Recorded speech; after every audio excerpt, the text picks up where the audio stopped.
Hey Adam, I just got a 5090. Oh, I just got this little handheld. I got an idea. What if you just slot it in? Just try to.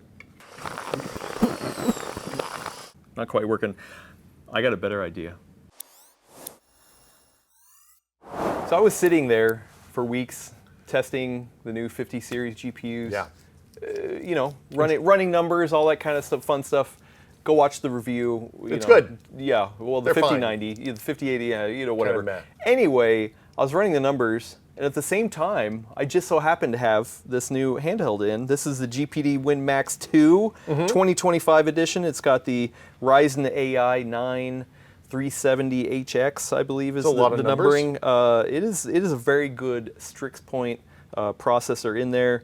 Really cool. But I was testing both at the same time and thinking to myself, how stupid would it be to see what a 5090 could do on this laptop? This itsy bitsy laptop. On this itsy bitsy laptop. Because hey, the Radeon 890M in here, really nice for a handheld. Yeah. But if I connect that to my 4K monitor, it just can't push the juice. You can't get the smooth 40. But this 5090, this can push that 4K juice. Yeah. I want more of that juice. The problem is that there's connections. You know, you gotta figure out a way to connect it. We tried earlier to You slot can't just it jam it in. Nothing works. It didn't There's work. no holes. We really did try. Yeah. But one of the nice things about this handheld is that it comes with Oculink port, baby. It has two USB 4 ports on the back here, but more importantly, it's got that Oculink port. Hey Adam, what's an Oculink port for people who don't know? So Oculink is a way to connect devices like Thunderbolt, right? But this is actually a standard that came from the server side. It's not really meant for major consumer usage. It's why you don't see it on a ton of devices. Yeah. There are some devices that have it, and nerds like me like to use it because you can get more theoretical throughput on this versus a Thunderbolt, which I have tested a lot of eGPUs with Thunderbolt, but this does better than Thunderbolt 4. And the big difference is that the Oculink is only for like one PCI Express device, whereas Thunderbolt you can have like USB ports and networking and SSDs and stuff like that. And power you can shuttle a lot through there. This is literally just pure PCI lanes straight from the laptop to the graphics card. So it's still not the best. You know, there's going to be a bottleneck somewhere, whether it's going to be the laptop CPU here or whether it's going to be the actual connection. But I was curious. Really, the question for me is, we know how a 5090 performs. We did already test this on the desktop, the test bench. How much are you losing by plugging it into here? To this baby computer. Into this little baby tiny computer for ants. And I mean, we know there's going to be some sort of loss, but is it enough to still justify spending $2,500 for this, $100 for this, a couple hundred for this? The dock's a bargain at $100. Yeah. Just to be clear. Listen, I'm not going to say don't do should buy this. Don't do this. But hey, we have it, and it'd just be fun to try it. Yeah. So I ran the numbers. We're not going to run anything live here unless you want me to actually spin it up. But I've got some numbers. I love numbers. I've got some numbers. Let me go through some numbers here. Okay.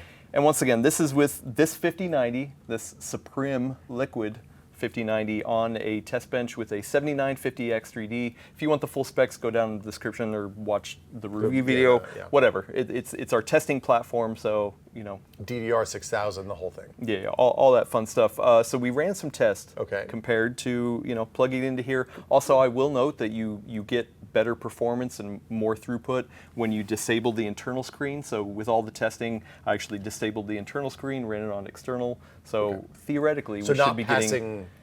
It's not passing it back. Yeah. Are you ready for some numbers? I love numbers. Well, let's get into it. First up, I've got Cyberpunk at 4K with the Ultra preset, but no ray tracing, no frame gen, no DLSS. 100% raster. 100% raster. 4K at the highest quality you can get from that. The 5090 on the open air test bench turned in a score of average FPS of 116. That's pretty good. Here in this setup, turned in a score of 78. It's a pretty significant dip. I can tell you that is a 32% drop. That's a lot of performance. That's a big drop. But still, I mean, that's over a smooth 60. And much better than you could do on the internal graphics here. At 4K. At 4K. 4K unplayable. Probably Cyberpunk on the internal graphics. Yeah. Okay. Yeah. So you're getting something for your $3,000 worth of stuff there. Well, I thought, okay, well, what happens if we turn on ray tracing, right? Yeah. Like, could there be more of a CPU bottleneck somewhere that maybe the handoff would be different? Yeah. Why would you buy a 5090 and not turn on ray tracing? Exactly. So this next one is 4K once again with ray tracing overdrive, so full path tracing mode. Frame gen is off, but the upscale is at 1.7 times, so it's DLSS balanced. Okay. So it is doing a little upscaling, and that is from 1280p, I believe, is somewhere 4K. around there. Yeah, to Okay. 4K. The open air test bench was 79 FPS average. This turned in just under 60 at 56. That's less of a dip. Actually, about the same dip. It's about the same dip, 29%, so 3%. So it's less of a dip, Yeah, bigger, it's more, better. less of a dip. Yeah. Yeah. So but still, I mean, you're paying $2,500 for this GPU, and you're not using 30% of it. I mean, hey, it's playable. I mean, it's right there at that 60. If you turn on frame gen at that average 56, if you came to me and said, "Hey, Will, I want to show you my sick new gaming rig," and then you whip this out, I would have some questions for you, right? All right. Well, hey, that's just one benchmark. Yeah. Let's try another one. Yeah, let's just see what happens. What else you got? Next up, we got Call of Duty Black Ops 6. Very popular game. People play it online all the time. Super cool. This is at 4K with the Extreme preset. Frame gen is off, but we did do DLSS at performance, which is at 2 times. So essentially rendering it at 1080p, which usually want more frames for multiplayer games like that. That's why we decided to do that. But at that lower resolution, it's going to introduce a CPU bottleneck of some sort. Yeah. The open air test bench turned in 185. Okay. Respectable number. Here in this setup, 114. That is a drop of 62%. Yeah, that's a lot of percent. Woo! And we can say we were actually looking at the benchmark because the benchmark reports like where the bottleneck is, and it reported a 99% CPU bottleneck, which we can't necessarily say if that's because the CPU is just underperforming, or maybe we're actually getting less of a throughput there. Like, I think the benchmark would say the bottleneck on the CPU would be it could be the transitions from CPU and system memory to video card memory.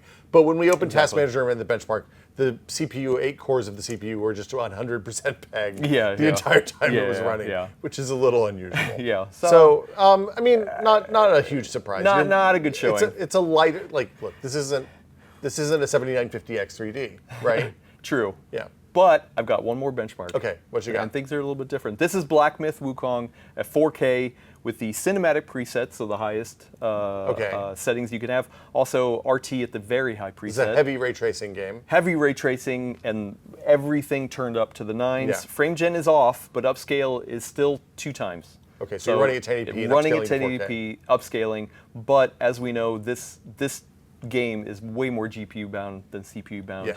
So in this one, it's interesting. On the open air test bench, it was 83 frames a second, whereas on this setup, 72. That is only a drop of 13%. So the more intensive graphics you're doing, the less the CPU performance is going to hurt your game. Theoretically. It really, I've been testing a lot of external graphics situations over the years, and it really does unfortunately come down to the game. Your configuration, how you run it. I bet if I configured the settings in different ways, you'd get different percentage differences as well. So I think that is the major problem that I have with eGPUs. Is it's not, I can't just generally say, if I walked into you and was like, hey, you know what, in this solution I can tell you across the board it's going to be 30% drop over a test bench. That'd be great. Well, yeah, because you're dealing with less capable CPUs in the mobile device to begin with, and B, the pipeline between the graphics card and the rest of the system is going to be necessarily constrained. You're finding new adventures in bottlenecking every time you run a different game, pretty much, right? Yeah, and I mean, just to tell you the truth, I wish I was smarter to know what was happening, where those bottlenecks are happening, and ways to kind of get around it. But as a lot of eGPUs lovers out there know, there's just problems, you know, and it's just fraught to go down this path. But it was still kind of fun to do it. Yeah, it's a goofy project. Once again, nobody should do this. Nobody should go out and buy thousands of dollars of hardware to try it. Yeah. But if you were wondering, The little laptop's you know. pretty good though, right? I mean, by itself, it's not too bad. Okay. Yeah. Okay. Yeah. We'll have I more like on it. that soon, I hope. And I mean, it's got an Oculink port. Yeah, but it also does have dual USB 4 ports. So now I'm also curious. And okay, you know, Could you plug a USB 4 dock in? well, Do they even make those? Thunderbolt eGPU, Thunderbolt-based eGPU. I'm curious. I don't know if you're interested to see that testing. I'm we can do curious that. as well. Yeah, I don't know. I love eGPUs and I love handhelds. They're weird and cool. And I love stupid stuff. Yeah. So yeah. Perfect. Thank you for watching. Yeah. If you have any ideas on what other stupid stuff to test, we will do it because we love to test stupid We love stuff around stupid here. GPU tricks. That's what we do here. Yeah. Please So don't sue us, David Letterman. or in the future, maybe GPD, if you're watching, I'm sure they're watching, just put a PCIe slot on the back, and then you literally just plug. What if you just set it on top of the video, like you flip the video card upside down, and just notch it in there? Right? I like It's these like- ideas. it's like a stand. Hey, you know what? You can have that one for free. Yeah. Yeah. Go ahead and take it. We'll see you later. Bye.